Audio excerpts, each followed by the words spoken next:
শেষ এক মাসে 4 নম্বর চিঠি পাকিস্তানের পক্ষ থেকে চলে এলো ভারতে। কান্নাকাটি লেভেল এমন জায়গায় গিয়ে পৌঁছেছে যে আন্তর্জাতিক স্তর এবার পাকিস্তানকে দেখে হাসছে। সিন্ধু জলচুক্তি কেন স্থগিত করেছে ভারত? একের পর এক দেশের কাছে ছুটে যাচ্ছে পাকিস্তান, এবং শুধু ছুটে যাওয়া নয়, তারা ভারতকেও লাগাতার চিঠি দিয়ে যাচ্ছে। এই সিন্ধু জলচুক্তি যখন ভারতবর্ষের পক্ষ থেকে স্থগিত করা হয়, তখন পাকিস্তানের ভার্সানটা একটু মনে করুন। তারা কিন্তু ভারতবর্ষের পায়ে পড়তে চায়নি।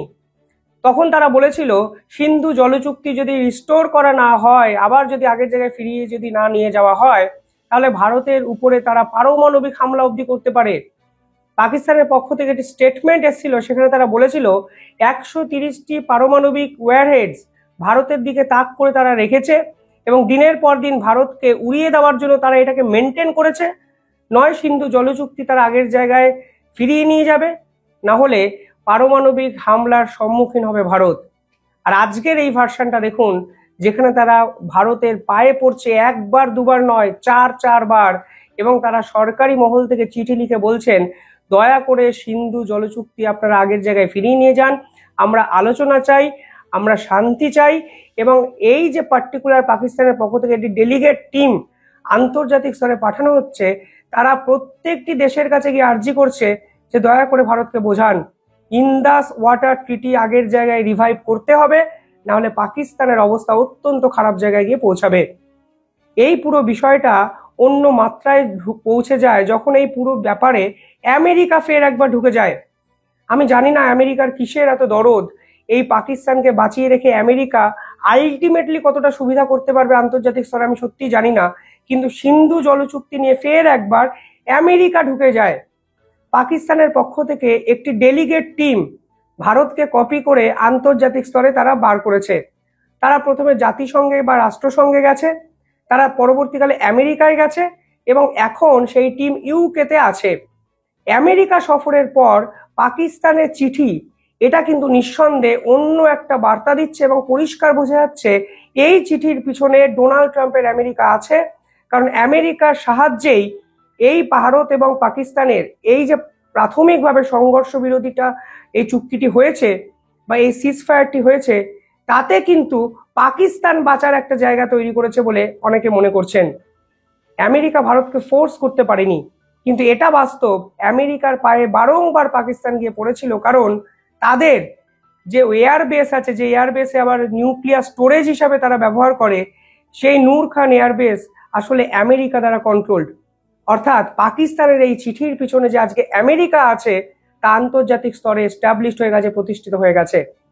কেন হঠাৎ করে আমেরিকা পাকিস্তানকে চিঠি লেখা সাজেশনটা দিল? এর পিছনেও কিন্তু একাধিক কূটনীতি আছে। তবে কালকে যে ঘটনা ঘটেছে আমি একটু আপনাদেরকে ছোট করে বলে দিতে চাই, তারপর এর পিছনের কূটনৈতিক গল্পগুলো আপনাদের সামনে আমি উত্থাপন করার চেষ্টা করব। কালকে পাকিস্তানের পক্ষ থেকে ভারতবর্ষকে 4 নম্বর চিঠি দেওয়া হয়েছে, এবং একদিকে যখন তারা চিঠি দিয়েছেন, অন্যদিকে তারা আমেরিকাতে গেছেন। আমেরিকার ডেলিগেট টিম সেখানে গিয়ে পৌঁছেছে। সেখানে তারা সিন্ধু জলচুক্তি নিয়ে 3টে পয়েন্ট সকলের সামনে রেখেছেন। কি রাখা হয়েছে? প্রথমে তারা বলেছেন, পাকিস্তান শান্তি চায়, সিন্ধু জলচুক্তি স্থগিত করে ভারতবর্ষ শান্তি রক্ষা করছে না। দেখুন, হাসবেন না কাঁদবেন আপনাদের ব্যাপার, পাকিস্তানের ভার্সানটা আমি শুধু আপনাদের সামনে তুলে ধরছি। সেকেন্ড এই পয়েন্টে তারা বলেছেন, অবিলম্বে সিন্ধু জলচুক্তি বা ইন্দাস ওয়াটার ট্রিটি নিয়ে তারা ডায়ালগ করতে চায় ভারতের সাথে, অর্থাৎ কথাবার্তা বলতে চায়, বৈঠক করতে চায়। বিশ্বের যে কোনো প্রান্তে বৈঠক হতে পারে, কিন্তু তারা সেই বৈঠকটা করতে চায়। অর্থাৎ তাদের পারমাণবিক অস্ত্র ভারতের উপর ছোড়ার যে হুমকি বা হুঁশিয়ারি, সব শেষ, আলোচনায় হবে সমাধান।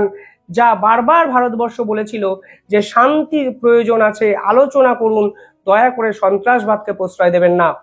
কিন্তু আজকে যেভাবে তারা ভারতবর্ষের নিরীহ নাগরিকদের হত্যা করেছে, এরপরে শান্তির এই বার্তা সত্যি হাস্যকর লাগছে। আন্তর্জাতিক স্তরে আলোচনা এবং রক্তক্ষয় একসঙ্গে হতে পারে না। আপনি রক্তক্ষয় এক বিপ্লব ভারতবর্ষে ঢুকে কাশ্মীরে গিয়ে করে দিয়েছেন, এখন আপনি বিপদে পড়ে বাঁচার জন্য আপনি বলছেন আলোচনা চাই। এটা তো সত্যি কূটনীতিবিদের আসল চরিত্র হতে পারে না। যদিও পাকিস্তান এত নিয়ম নিষ্ঠা কবে মেনেছে আমার জানা নেই। সন্ত্রাসবাদী দেশ, ভাবনা চিন্তা সন্ত্রাসবাদের মতোই তো হবে। তৃতীয় পয়েন্টে তারা বলেছে, ভারতবর্ষের এই চুক্তি স্থগিত করার পর পাকিস্তানে 240 মিলিয়ন লোক বিপদে পড়েছে। 3টে পার্টে বিপদের কথা তারা বলেছে আন্তর্জাতিক স্তরে। প্রথমত, খাওয়ার জলের অভাব দেখা দিয়েছে। সিন্ধু জল চুক্তির উপর পিওকে এবং নর্থার্ন পাকিস্তানের একাধিক জায়গা ডিপেন্ড করে আছে। খাওয়ার জলের সংকটে ভুগছে পাকিস্তান। সেকেন্ড, তারা বলেছে এগ্রিকালচার, কৃষিকাজ সম্পূর্ণভাবে বিপর্যস্ত হচ্ছে। যে কটন তৈরি হচ্ছিল সেই কটনের কোয়ালিটি খারাপ হয়ে গেছে এবং এর এফেক্ট আগামী 5 বছরে পাকিস্তান সরকারকে ভোগ করতে হবে, এরকমই দাবি করা হয়েছে পাকিস্তানের পক্ষ থেকে। 3 নম্বর, তারা বলছেন হিউজ ইকোনমিক্যাল ক্রাইসিস পাকিস্তানে আসবে যদি এই সিন্ধু জল চুক্তিকে তারা ফের একবার রিস্টোর করতে না পারে। দেখুন, আমেরিকায় বসে ইকোনমির কথা বলা মানে খুব সহজ পুরো বিষয়টা। তারা IMF থেকে লোন নিয়েছে, তারা ওয়ার্ল্ড ব্যাংক থেকে লোন নিয়েছে, এশিয়ান ব্যাংক থেকে, বিভিন্ন জায়গা থেকে তারা লোন নিয়ে ডুবে গেছে। এখন ইকোনমিক্যাল ক্রাইসিসের কথা কেন বলছে আমেরিকায় বসে? কারণটা খুব সহজ, তারা ভারতকে দায়ী করতে চাইছে তাদের ইকোনমিক্যাল ক্রাইসিসের জন্য।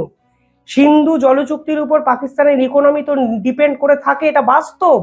কিন্তু আজকে যেভাবে আমাদের দেশে ঢুকে পাকিস্তানের সন্ত্রাসবাদীরা আক্রমণ করে নিরীহ পর্যটকদের মেরেছে, সে সময় তো এই ইকোনমিক্যাল ক্রাইসিসের কথা এদের মাথায় ছিল না।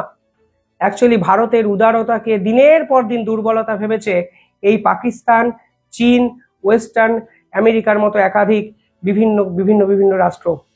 আজকের দিনে দাঁড়িয়ে তারা অর্থনৈতিক মন্দাকে সামনে রাখতে চাইছে আন্তর্জাতিক স্তরে এবং ভারতকে প্রকান্তরে ভিক্টিমাইজ করার চেষ্টা করছে এবং বুঝিয়ে দেওয়ার চেষ্টা করছে আজ পাকিস্তানের এই দৈন্য দশার পিছনে ভারত আছে। যারা এই ভিডিও দেখছেন, আপনারা মন থেকে একটা কথা বলুন, 1947 সালে দুটো দেশ একসঙ্গে স্বাধীন হয়। আজকে 2025-এ এসে দাঁড়িয়ে কোনোভাবে ভারতবর্ষের জন্য কি পাকিস্তানের এই অবস্থা, মানে ইকোনমিক্যাল ক্রাইসিসের মধ্যে পাকিস্তান পড়ছে ভারতবর্ষের জন্য? মিলিটারি আজকে শাসন চলছে পাকিস্তানে, বালুচিস্তান স্বাধীন হতে চাইছে, সিন্ধ প্রদেশ স্বাধীনতার জন্য জাতিসংঘে চিঠি লিখেছে, বালুচিস্তানে একের পর এক আর্মির কমান্ডার মৃত্যুর মুখে ঢলে পড়ছে। ইকোনমিক্যাল ক্রাইসিস তো আছেই, মুদ্রাস্ফীতি, মূল্যবৃদ্ধি, অর্থনৈতিক মন্দা দক্ষিণ এশিয়ার সর্বোচ্চ স্থানে পৌঁছে গেছে এবং একটি দেশ শুধুমাত্র IMF এর লোনের টাকায় দিনের পর দিন চলছে। আর তারা এখন আন্তর্জাতিক স্তরে ভারতবর্ষকে দায়ী করছে কারণ ভারতবর্ষ সিন্ধু জল চুক্তি স্থগিত করেছে। 1947-এর পর ভারতের জিডিপি, ভারতের মিলিটারি আস্ফালন, মিলিটারি পাওয়ার, ভারতের টেকনোলজি, ভারতের IT সেক্টর, ভারতের স্টার্ট আপ ঠিক যেখানে এসে দাঁড়িয়ে আছে এই কটা দিনে 1947-এর পর পাকিস্তান কি প্রত্যেকটি সেক্টরে ওই জায়গায় এসে দাঁড়িয়ে আছে? নেই। কারণটা একটাই, তারা প্রথম থেকেই র্যাডিক্যাল ইসলামিক এক রাষ্ট্র গড়তে চেয়েছে এবং আজকের দিনে দাঁড়িয়ে তারা সেটা করতে পেরেছে এবং এটা করতে গিয়ে তারা তাদের দেশের উন্নতির সমস্ত পথকে বন্ধ করে দিয়েছে। ভারতের পক্ষ থেকেও ভার্সন এসছে। আমেরিকাতে বসে পাকিস্তানের এই ডেলিগেটদের এই কথার পর ভারতও সরাসরি বলেছে প্রশ্নই ওঠে না, সিন্ধু জল চুক্তি স্থগিত থাকবে। যতই তুমি আমেরিকার বুদ্ধিতে এই পুরো বিষয়টা আন্তর্জাতিকরণের চেষ্টা করো, ততই তুমি বারবার ভারতের কাছে ধাক্কা খাবে।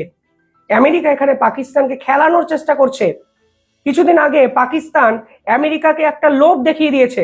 তারা বলেছে আমাদের দেশে অনেক রেয়ার আর্থ মিনারেলস আছে, মাটির তলায় খনিজ দ্রব্য তুমি যদি উত্তোলন করতে পারো কোটি কোটি টাকা তুমি রোজগার করবে।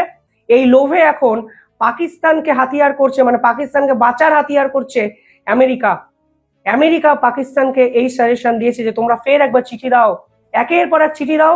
চিঠি হলো কূটনীতির কমিউনিকেশন সিস্টেম বা মাধ্যম। যখন চিঠির উত্তর দেবে না তখন তোমরা এই বিষয়টিকে ইন্টারন্যাশনালাইজড করতে পারবে এবং বলতে পারবে একাধিক চিঠির উত্তর ভারত দেয়নি এবং ভারতবর্ষ পাকিস্তানকে বিভিন্ন ক্ষেত্রে ভাতে মারতে চাইছে, অসহযোগিতা করতে চাইছে। পরিষ্কার কূটনীতি এবং পিছন থেকে কলকাঠি নাড়ছে বিশ্বের কোনো না কোনো প্রভাবশালী দেশ, তা অন্তত স্পষ্ট। যখন তোমরা প্রথমে সিন্ধু জল চুক্তি নিয়ে এত গরম গরম কথা বলে আন্তর্জাতিক স্তরকে গরম খাওয়ালে, তখন এই সকল চিঠিপত্রের কথা কি মনে ছিল না? এখন পায়ের ড্রাইভটা কিসের জন্য দিলে? যাই হোক, ভারতের ভার্সনটা একটু আপনাদের বলি। ভারতের ভার্সনটা শুনলে আপনারা বুঝতে পারবেন আমেরিকা কেন বিশ্বের কোনো দেশের ক্ষমতা নেই এই মুহূর্তে সিন্ধু জল চুক্তি স্থগিতকরণের এই সিদ্ধান্ত থেকে ভারতকে পিছিয়ে আনতে কেউ বাধ্য করবে। সম্ভব নয়। উল্টে ভারতবর্ষ নতুন 8টি প্রজেক্ট ঘোষণা করে দিয়েছে সিন্ধু জল চুক্তিকে বাইপাস করে। কালকে ভারতের পক্ষ থেকে বলা হয়েছে সিন্ধু জল চুক্তি নিয়ে আমরা আমাদের প্রাথমিক যে সিদ্ধান্ত নেওয়া হয়েছিল সেই সিদ্ধান্ত থেকে পিছিয়ে আসবো না, উল্টে আমরা নতুন 8টি স্টোরেজ হাইড্রো পাওয়ার প্রজেক্ট তৈরি করব সিন্ধু জল চুক্তিকে বাইপাস করে। এতদিন যখন এই প্রজেক্ট তৈরি করা হচ্ছিল তখন বারবার করে পাকিস্তান সিন্ধু জল চুক্তিকে টেনে আনছিল এবং বলছিল এতে চুক্তি ভঙ্গ করছে ভারত। কিন্তু আজকের দিনে দাঁড়িয়ে যে চুক্তি স্থগিত, যে চুক্তির অস্তিত্বই নেই বাস্তবিক প্রেক্ষাপটে, তখন ভারতের আর কোনো বাধা নেই। আর এই হাইড্রো পাওয়ার প্রজেক্ট যদি তৈরি হয়, পাকিস্তানের যতটা জল এই মুহূর্তে তারা পাচ্ছিল উচ্ছিষ্ট রূপে, সেই জল পাওয়ার সম্ভাবনাটাও অন্তত 80% কমে গেল, তা কিন্তু পরিষ্কার হয়ে যায়। ভারতের পক্ষ থেকে 8টি পাওয়ার প্রজেক্ট ঘোষণা করা হয়েছে, স্টোরেজ পাওয়ার হাইড্রো পাওয়ার প্রজেক্ট, যার মধ্যে প্রথম যে পাওয়ার প্রজেক্টের নাম উঠে আসছে তা হলো নিউ গান্দেবাল। এই প্রজেক্টটি হচ্ছে ঝিলাম নদীর উপর সিন্ধে। দ্বিতীয় প্রজেক্ট হচ্ছে কিরথাই 2 প্রজেক্ট হচ্ছে চেনাব নদীর উপর, এবং চেনাবের উপর এক্ষেত্রে আরো একটি প্রজেক্ট হচ্ছে যার নাম সাওয়াইকাত প্রজেক্ট।